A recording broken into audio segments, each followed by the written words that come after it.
एक बार स्वामी जी अपनी सभा को संबोधित कर रहे थे। तभी वहां उनके पास एक अंग्रेज आया और उसने स्वामी जी से एक सवाल पूछा कि स्वामी जी, आपके हिंदुस्तान में माँ को सबसे ऊंचा दर्जा क्यों दिया जाता है?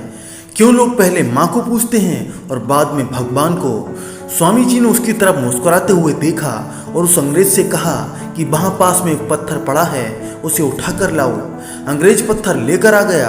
अब स्वामी जी ने उससे कहा कि इस पत्थर को एक कपड़े में लपेटकर अपने कमर से बांध लो। कमर से पत्थर बांधने के बाद स्वामी जी ने उस अंग्रेज से कहा कि अब तुम जाओ और 1 घंटे बाद आना, फिर मैं तुम्हारे सवालों के जवाब दूंगा। लेकिन एक बात का ध्यान रहे कि तुम अपनी कमर से इस कपड़े को खोलना नहीं। अंग्रेज वहां से चला गया। पत्थर के वजन के कारण उसे चलने फिरने में बहुत तकलीफ हो रही थी और आधा घंटा पहले ही स्वामी जी के पास पहुंच गया और उनसे कहने लगा कि रहने दीजिए, मुझे आपसे कोई सवाल नहीं पूछना, मैं अब ये पत्थर अपनी कमर से हटा रहा हूँ। स्वामी जी ने उस अंग्रेज की तरफ मुस्कुराते हुए देखकर कहा, इसीलिए हमारे हिंदुस्तान में माँ को भगवान से भी ऊंचा दर्जा दिया जाता है। तुम इस पत्थर को अपने कमर से 1 घंटे भी बांध कर नहीं रख सके और माँ हमें पूरे 9 महीने अपने पेट में रखती है। बड़ी से बड़ी आंधी तूफान क्यों ना आ जाए, फिर भी वो हमें किसी तरह का नुकसान नहीं पहुंचने देती।